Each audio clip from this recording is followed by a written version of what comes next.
Audiohook Private Limited presents Advaitam, written by Kiran Vibhavari, narrated by Bhavani. మాయదారమంద అని పొద్దునే వేళ మొహాలే చూడాలా? ఎప్పుడు పోతారో?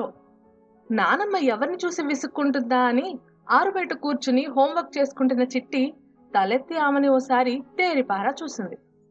తులసి మొక్కలకు నీళ్లు వేస్తున్న రత్నమ్మ శ్లోకాలు మరిచి శోకాలు పెడుతోంది. ఎదురింట్లో ఉన్న శర్మగారికి వినిపించాలని కొంచెం గట్టిగానే అంటోంది. 3 రోజుల నుంచి నానమ్మని గమనిస్తున్న చిట్టికి ఆమె ఎవరిని చూసి అలా రాగాలు తీస్తుందో అర్థమైంది.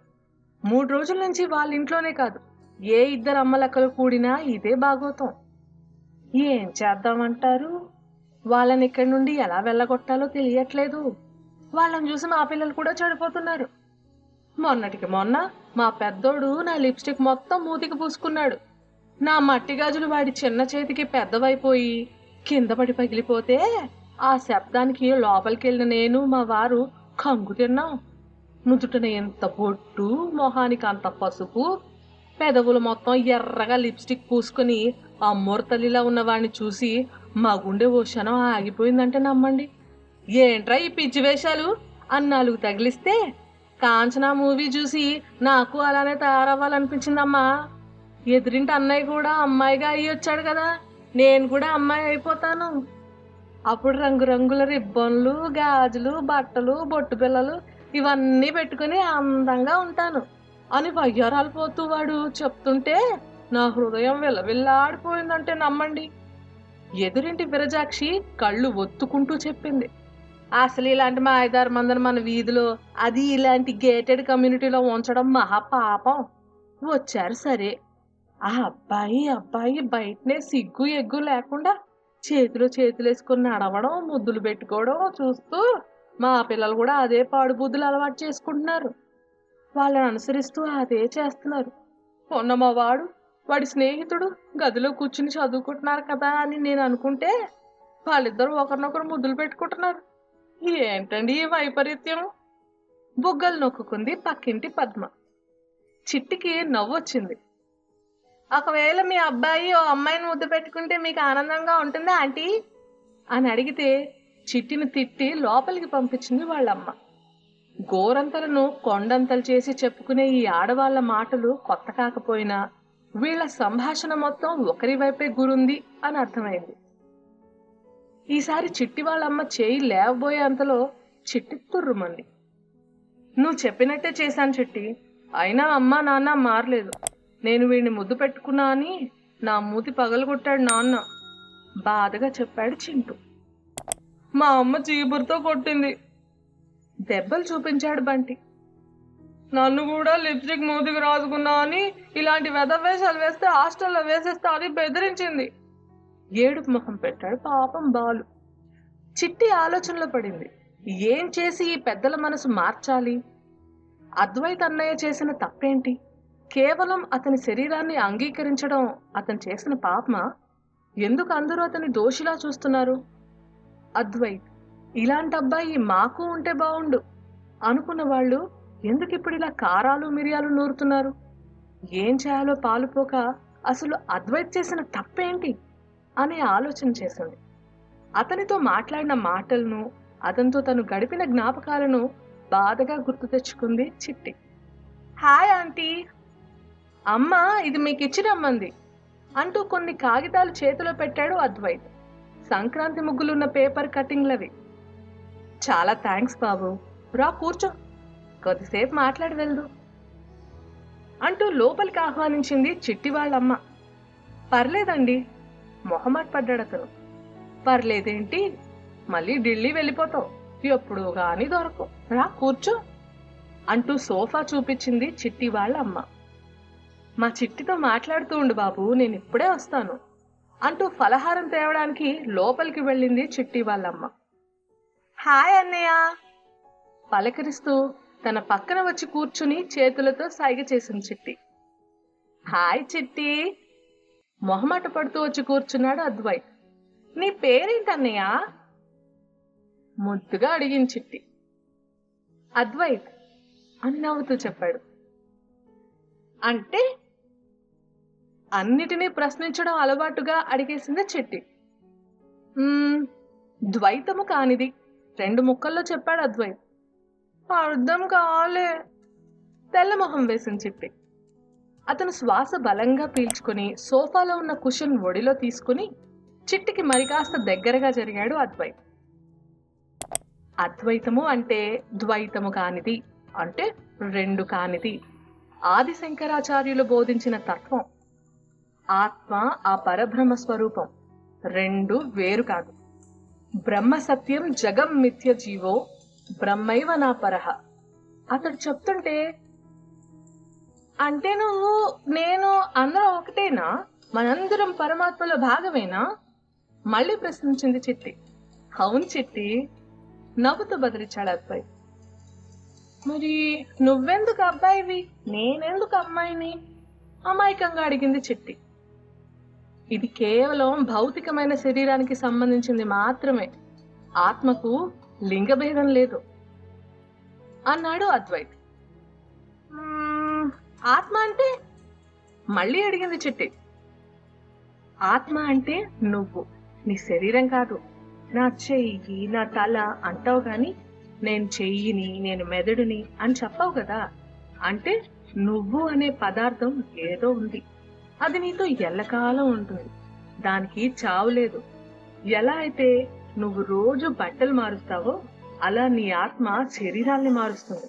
ఒకసారి జంతువుగా, మనిషిగా, చెట్టుగా, ఇలా ఎన్నో రూపాల్లో కర్మ సిద్ధాంతాన్ని అనుసరిస్తూ పుడుతూ ఉంటుంది.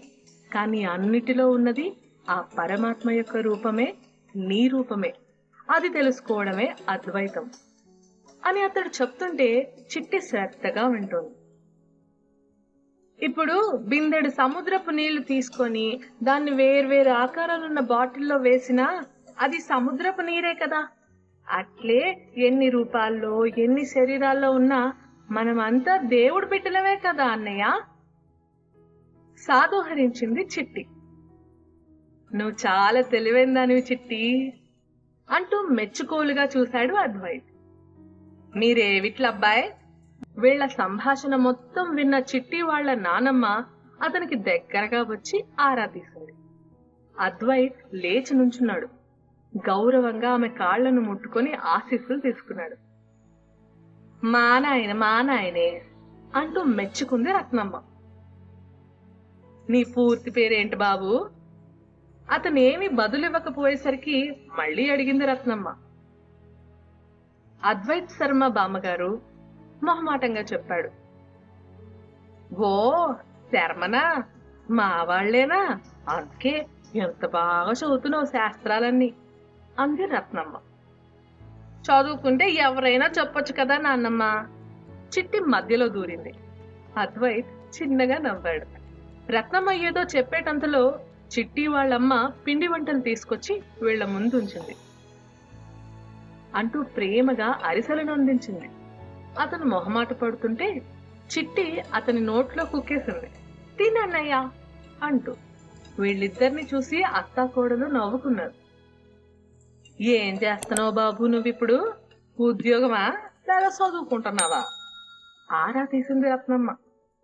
ఢిల్లీలో ఏఐఎంఎస్ ఆసుపత్రిలో పెద్ద డాక్టర్ గా చేస్తున్నాడు. పండగనొచ్చాడు. చిట్టి వాళ్ళమ్మ రత్నమ్మకి వివరించి చెప్పింది. ఓహో, మంచిది మంచిది అంటూ గొప్పగా చూసింది రత్నమ్మ. రోజులు గడిచే కొద్దీ అద్వైత్ ఇంకా దగ్గరైపోయాడు. కాలనీ వాసులకు కూడా. చిన్న సమస్య వచ్చినా అతని దగ్గరికెళ్లి ఉచిత సలహాలు తీసుకుని పొగడ్తలను ఫీజులుగా చెల్లించేవారు ఆ కాలనీ వాసులు. అతడు సంక్రాంతి అయిపోయాక ఢిల్లీ వెళ్లి సెలవులకని తిరిగి వచ్చే వరకు ఆడవాళ్ల ముచ్చట్లలో అతని పేరు తరచూ వస్తూ ఉండేది. అద్వైత్ ఉండుంటే ఈ మోకాలు నొప్పి చిటికలో పోయేదేమో. అవునవును, ఎంత బతిలాడినా తీసుకోడు. ఇలాంటి కుర్ర డాక్టర్లు ఈ కాలంలో ఉండడం నిజంగా వింతే సుమి. అందం, అనకువ, మంచితనం అన్ని కలబోతున్న కుర్రాడు. ఎవరు చేసుకుంటారో గాని అదృష్టవంతురాలు. ఇలా ఉండే అమలకల కబుర్లు.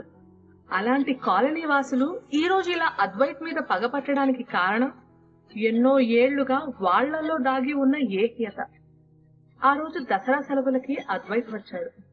అతడు వస్తున్నాడని వాళ్ళ అమ్మగారు ముందుగానే కాలనీ వాసులకు అందరికీ చెప్పించడంతో పలకరింపుగా అందరూ వచ్చున్నారు. అద్వైత్తో పాటుగా మరో అబ్బాయి కూడా కారు దిగాడు. అతని వాటం విచిత్రంగా ఉంది. గుమ్మంలో నిలబడున్న అతన్ని పిలవాలని ఎవరికీ లేదు. కానీ అద్వైత్ వాళ్ళ అమ్మగారు మాత్రం హారతి పళ్ళను తీసుకొని ఇద్దరికీ దిష్టి తీసింది.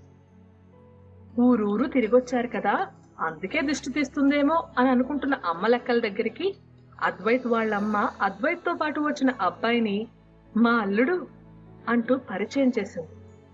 అదేంటండి, మీకు అమ్మాయి లేదుగా, ఏ వైపు నుండి మీకు అల్లుడవుతాడు? ఆరా తీశారు అమ్మ లెక్కలు. ఆవిడ చిన్నగా నవ్వింది.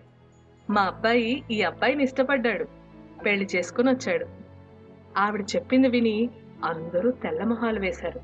ఆవిడ మళ్ళీ చెప్పడం మొదలుపెట్టింది. నాకు వాడి చిన్నప్పటి నుండి వాడి విషయం తెలుసు. వాడు లోపల ఎంత బాధ అనుభవించాడు, ఎంతగా కుమిలిపోయాడు. తల్లిగా నేను కళ్ళారా చూశాను. మొదట్లో నేను కూడా సతమతమయ్యాను. నా కొడుక్కే ఎందుకిలా అని ఎన్నో నిద్రలేని రాత్రులు గడిపాను. కానీ ఇందులో వాడి తప్పులేదు. వాడిని అసహ్యించుకొని వాడిని నేరస్తుడిగా చూడడం నాకు నచ్చలేదు. అందుకే మా వాడు ఎలా ఉన్నాడో అలానే నేను అంగీకరించాను. వాడి శరీరాన్ని, వాడి మనసుని వాడి ఇష్టానికి వదిలేశాను. ఎటువంటి కంచెలు అడ్డుగోడలు లేని స్వేచ్ఛా సమాజంలో వాడిని హాయిగా బతికినిచ్చాను. ఆమె ఇంకా చెప్తుండగానే ఒక్కొక్కరు అక్కడి నుండి మెల్లగా లేచి వెళ్ళిపోయారు. ఆమె అలా శూన్యంలోకి చూస్తూ ఉండిపోయింది. కొన్ని రోజుల్లో వీళ్లే అర్థం చేసుకుంటారమ్మా అంటూ అద్వైత్ తన తల్లి చుట్టూ చేతులు వేశాడు. క్యాలెండర్లో రోజులు మారుతున్నాయి కానీ కాలనీ వాసుల్లో మాత్రం మార్పు రావట్లేదు.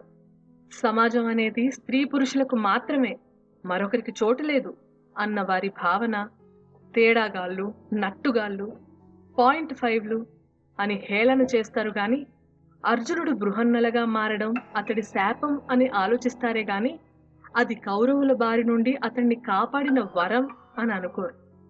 మేం పట్టిన దానికి 3 కాళ్ళు అన్నట్టు మాట్లాడతారే గాని అది కుందేలా లేదా ముక్కాలిపీట అనేది ఆలోచించరు. కృష్ణుడు కొడుకు శంభుడు కూడా ఒక అరవానిగా బతికాడు. అయినా మనుషులు అని చెప్పుకు బతికే వీళ్లకు ఇటువంటి వారు మనుషులుగా గోచరించరు. షాపింగ్ మాల్స్ లో, థియేటర్లలో, ఏదైనా పబ్లిక్ ప్రదేశాలలో వీళ్లు కనిపిస్తే పక్కకు తప్పుకుంటారు, వింతగా చూస్తారు. నగరాల్లో ఇటువంటి వారికి అద్దె ఇళ్లు దొరకడం కూడా చాలా కష్టం. ఎన్ని చట్టాలు తెచ్చినా ఉద్యోగాలు ఇవ్వడానికి కూడా ఎవరూ మొగ్గు చూపట్లేదు. దిక్కులేని పరిస్థితుల్లో కాలే కడుపుకింత కూడు పెట్టడానికి అడుక్కుని తింటున్నా చూపులతో చంపేస్తారు. కాళ్ళు చేతులు శుభ్రంగా ఉన్నాయి, పనిచేసుకుని బతకచ్చుగా అంటూ ఉచిత సలహాలు ఇస్తారు. కానీ పనిలో పెట్టుకునేందుకు మాత్రం ఎవరూ ముందుకు రారు. సినిమాలలో, టీవీ షోలలో వీళ్లపై జుగుప్సాకరమైన సన్నివేశాలు, నిలదీసేవాళ్ళు లేక, అండగా నిలిచేవాడు లేక, ఎందుకురా భగవంతుడా మమ్మల్ని ఇలా పుట్టించావు అని ఏడవడం తప్ప ఏమీ చెయ్యలేని నిర్భాగ్యులు. తప్పనిసరి పడుపు వృత్తిలోకి దిగి నయం కాని రోగాలు తెచ్చుకుంటున్నారు. స్త్రీ పురుషులు కలవడం మాత్రమే సృష్టి ధర్మం, ప్రకృతి నియమం అంటూ ఉపన్యాసాలు ఇస్తూ ఉంటారు గాని వీళ్ళు కూడా ప్రకృతిలో భాగమే అని గుర్తించరు. ఇలా పుట్టడం వీరిదే తప్పు అన్నట్టుగా వారిని సంఘ బహిష్కరణ చేస్తున్నారు. ఎన్ని చట్టాలొచ్చినా సంఘంలో మార్పు రాకుండా, సమాజం వీళ్ళని ఆహ్వానించకుండా వీళ్ల బతుకులు మార్చడం అసాధ్యమే కదా. ప్లీజ్ గాడ్, ప్లీజ్ అద్వైత్ అన్నయ్య వాళ్ళు ఇక్కడ నుండి వెళ్లకుండా చూడు ప్లీజ్. పిల్లలందరూ ఏడుస్తూ దేవుడి ముందు మోకరిల్లి ప్రార్థన చేశారు. అద్వైత్ అన్నయ్య చాలా మంచోడు, నువ్వు మంచోళ్ళకి హెల్ప్ చేస్తావుగా, అన్నయ్యకి హెల్ప్ చేయి, నేను మమ్మీ చెప్పిన మాట వింటాను. బంటిగాడు దేవుడికి మొక్కుకున్నాడు. నువ్వు నిజంగా అంటే అన్నయ్య మంచితనాన్ని మా వాళ్ళు గుర్తిస్తారు, అలా చెయ్యి స్వామి, లేదంటే నిన్ను ఎప్పటికీ నమ్మం, నీకు పూజలు కూడా చెయ్యం, ప్రసాదం కూడా పెట్టాం. ఈసారి బెదిరించారు దేవుణ్ణి. ప్రార్థనలకు పొంగిపోయాడో లేక బెదిరింపులకు బెదిరిపోయాడో కానీ పెద్ద వర్షాన్ని ఆగమేఘాల మీద కురిపించాడు. అంతవరకు నీలంగా ఉన్న ఆకాశం నల్లగా మారిపోయింది. తుఫాను హెచ్చరిక మోసుకొస్తూ ఈదురుగాలులు బలంగా వీచాయి. పిల్లలందరూ ఎవరిళ్లకు వారు వెళ్ళిపోయారు. 3 రోజులు గడిచిపోయాయి. వర్షం ఆగే మాట తీసుకోవట్లేదు. ఎడతెరిపి కురుస్తున్న వానలతో జనజీవనం అస్తవ్యస్తమైంది. వీళ్ళ కమ్యూనిటీ లోతట్టు ప్రాంతంలో ఉండడంతో, అది కూడా నదీ సమీపంలో ఉండడంతో ఇళ్లలోకి వరద నీరొచ్చి చేరింది. మరో 2 రోజులు గడిచేసరికి పరవళ్లు తొక్కుతున్న నది ఊరిని ముంచేసింది. వరద బీభత్సం అంతా ఇంతా లేదు. మనుషులు కొట్టుకుపోతున్నారు. కార్లు, తోపుడు బళ్ళు, ఆగి ఉన్న ఏ వాహనాలైనా వరద ప్రవాహంలో కొట్టుకుపోతున్నాయి. చూస్తూ చూస్తూ ఉండగానే రోడ్లపై పెద్ద పెద్ద గుంతలు ఏర్పడిపోయాయి. కరెంటు కోత శరామామూలే. 2 రోజుల నుంచి బయటకు కదిలే ప్రశ్నే లేకుండా ఎక్కడ చూసినా బలమైన ఈదురుగాలులు, దానికి తోడు కుండపోత వర్షం. గాజు భవనాలు పెళపెళమంటూ కూలిపోయాయి. ఇళ్లలోకి విషసర్పాలు, క్రిమికీటకాలు చొరబడి ప్రకృతి కన్నెర చేస్తే ఎలా ఉంటుందో అందరికీ రుచి చూపించాయి. అయినా ఈ మనుషులు మారరు. వారి అహంకారాన్ని వదులుకోరు. ఆది నుండి ఆకాశం మోగది, అనాదిగా పొడిమి తల్లి మోగది. నడుమొచ్చి ఉరుముతాయి మబ్బులు. ఈ నడమంత్రపు మనుషులకే మాటలు. ఎవరో కవి చెప్పినట్టు ఈ మనుషులే ప్రకృతిని మించిన వారని భ్రమపడుతూ ఉంటారు. అలాంటి వాళ్ళకి బుద్ధి చెప్పడానికేమో ఇలాంటి వైపరీత్యాలు జరుగుతూ ఉంటాయి. కొందరిళ్లలో సరుకులు నిండుకున్నాయి. పాలు, టీలు, కాఫీలు అలవాటైన ప్రాణాలు గిలగిలగించుకున్నాయి. కాలక్షేపానికి టీవీ చూద్దామంటే కరెంటు కూడా లేదు. మీ ఇంట్లో కరెంట్ వచ్చిందా, మా ఇంట్లో పోయింది, ఇలా అడుక్కుంటూ కాలక్షేపం చేస్తున్నారు ఎదురుబొదురింటి వాళ్ళు. మొబైల్ ఫోన్లు కూడా మోగపోయాయి. ప్రభుత్వం వచ్చి వీళ్ళని ఆదుకునే వరకు వేచి ఉండాల్సిందే. కొందరి ఇళ్లు పై అంతస్తుల్లో ఉండడం మూలాన కొంతలో కొంత నయం. కాని వాళ్ళ వాహనాలు కింద అంతస్తులో ఉండడం మూలాన నీళ్లతో నిండిపోయాయి. పాపం హృద్రోగులు, పేషెంట్లు, పసిపిల్లలు, వృద్ధుల అవస్థలు మరీ దారుణం. కొట్టుకు వస్తున్న వరద నీటితో పాటు అది తెస్తున్న రోగాలతో కాలనీవాసులు తల్లడిల్లిపోయారు. అలాంటి సమయంలో ఆపద్బాంధవుల్లా అద్వైత్, అతని సహచరుడు కలిసి అందరికీ సేవలు చేశారు. ఇప్పుడు అమలక్కలు సంశయం చేయడానికి ఏమీ లేదు. ఎందుకంటే నిస్సహాయత వారి పొగరును అణచివేసింది. అద్వైత్ కుటుంబం ఇరుగు పొరుగు వారిని వాళ్ళ ఇంటికి ఆహ్వానించింది. ఇల్లు మొత్తం సోలార్ పవర్ తో బ్యాకప్ చేసి ఉండడం వల్ల కరెంటు పోయినా చిన్న చిన్న అవసరాలకు సోలార్ పవర్ పనికొచ్చింది. కాలనీ వాసులు చాలా మంది వీళ్ళ ఇంటికి వచ్చి తమ మొబైల్ ని రీఛార్జ్ చేసుకున్నారు. మొబైల్ రీఛార్జ్ చేసుకున్నాక బయట ప్రపంచంతో సంబంధాలు ఏర్పడ్డాక వాళ్ల కళ్లల్లో కనిపించిన కృతజ్ఞతా భావం వర్ణనాతీతం. వరద బీభత్సం మరో రోజు కూడా కొనసాగింది. ముసలి వాళ్లను అద్వైత్ వాళ్ళ ఇంటికి జాలర్లని అడిగి తీసుకువచ్చిన పడవ సహాయంతో తీసుకొచ్చాడు. అప్పటికే కొంతమంది ప్రభుత్వ వాలంటీర్లు కూడా తమ సహాయ సహకారాలు అందిస్తూ కొందరిని వసతి గృహాలకు తరలించే ప్రయత్నం చేశారు. కొందరికి త్రాగునీళ్లు, అన్నం ప్యాకెట్లు సరఫరా చేస్తున్నారు. చిట్టి వాళ్ళమ్మ రత్నమ్మతో పాటు చిట్టిని తీసుకుని అద్వైత్ వాళ్ళ ఇంటికి వచ్చేసింది. సమయానికి చిట్టి వాళ్ళ నాన్న కూడా అందుబాటులో లేకపోయేసరికి బిక్క చచ్చిపోయి ఉన్న చిట్టి కుటుంబాన్ని అద్వైత్ కుటుంబం అన్నీ మరచి సాదరంగా ఆహ్వానించారు. రత్నమ్మకు తను అన్న మాటలు గుర్తుకు వచ్చి పశ్చాత్తాపంతో తలదించుకుంది. మనిషిని మనిషిగా గుర్తించడం చేతకాక అనరాని మాటలు, పెట్టకూడని వంకలు పెట్టేస్తూ ఉంటాం. ఏదో మనమే సృష్టికర్తలం అన్నట్టు. ఆకలికి నకనకలాడుతున్న రత్నమ్మ సిగ్గు విడిచి, కొంచెం అన్నం ఉంటే పెట్టమ్మా అని అద్వైత్ వాళ్ళ అమ్మగారిని దీనంగా అడిగింది. అయ్యో క్షమించమ్మా, మర్చిపోయాను అంటూ అద్వైత్ తల్లి కంచాలు సర్దింది. అయ్యో దేవుడా, నా పల్లె సెట్టు ఇంట్లోనే మర్చిపోయానే, డైనింగ్ టేబుల్ మీద పెట్టాను, తీసుకురావడం మర్చిపోయాను అంటూ బాధపడింది రత్నమ్మ. అంతేగా నానమ్మ, నేను వెళ్ళి తెచ్చేస్తా అంటూ మరో మాట మాట్లాడకుండా అద్వైత్ బయటకు పరుగు తీశాడు. అద్వైత్, వద్దు బాబు, వెనక నుండి అమ్మలక్కలు వారించారు. అతడు అవేవి పట్టించుకోకుండా నడుములోతు వరకు నిండిన నీటిలో నడుచుకుంటూ చిట్టి వాళ్ళ ఇంటికి వెళ్లి పూలకుండీలో దాచిన తాళం చెవితో తలుపు తీసి డైనింగ్ టేబుల్ మీద పెట్టి ఉంచిన పళ్ళ సెట్టును పట్టుకు బయటకు వచ్చి ఆనందంగా దాన్ని చూపిస్తూ చెయ్యి ఊపాడు అద్వైత్. తొందరగా ఇటొచ్చే బాబు, ఆడవాళ్లు గట్టిగా అరిచారు. అంటూ కిందకి దిగిన అద్వైత్ మీద ఇంటి పక్కనే ఉన్న మామిడి చెట్టు భారీ కొమ్మ ఒకటి విరిగి అతని మీద అమాంతం పడింది. అద్వైత్! అక్కడున్న వారంతా గట్టిగా అరిచారు. వాళ్ల అరుపులకి బయటికి వచ్చిన అతని తల్లి కంగారుగా కిందకెళ్ళింది. చెట్టు కొమ్మలని పక్కకి తోస్తూ బయటకు వచ్చిన అద్వైత్ ని చూసి అందరూ ఊపిరి పీల్చుకున్నారు. అతడు పైకొచ్చిన వెంటనే రత్నం అతన్ని అమాంతం కౌగిలించుకుని, ముద్దుల వర్షం కురిపించాడు. మా తండ్రే, మా నాయనే, నీ రుణం ఎలా తీర్చుకోవాలయ్యా?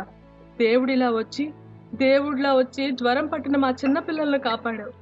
మా వృద్ధులకు ఆరోగ్యం సరిగ్గా ఉందో లేదో అని ఇంటింటికి వచ్చి పరీక్షలవి చేస్తున్నావు. మా అందరికీ 2 పూట్ల ఇంత ముద్ద పెడుతున్నావు. నేను నీకేమీ కాకపోయినా నా కోసం అని అంత సాహసం చేశావు. ఏమిచ్చయ్యా నీ రుణం తీర్చుకునేది? అతడి తలని నిమురుతూ రత్నమ్మ చెప్పింది. నన్ను మీ సాటి మనిషిగా గుర్తించండి చాలు. కేవలం నా శరీర అవసరాలను బట్టి నన్ను వింత మనిషిని చూసినట్టు చూడకండి. తట్టుకోలేకపోతున్నాను.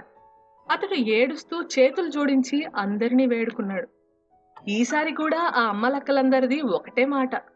అందరి కళ్ళల్లో అదే పశ్చాత్తాపం. పిల్లలందరూ మాత్రం తమ కోరిక నెరవేరినందుకు భగవంతుడికి థ్యాంక్స్ చెప్పుకున్నారు. This has been a Earhook Private Limited production of Advaitam, written by Kiran Vibhavari, narrated by Bhavani. Producer, Earhook Private Limited. Editor, Gautami CH. Production copyright 2022 by Earhook Private Limited.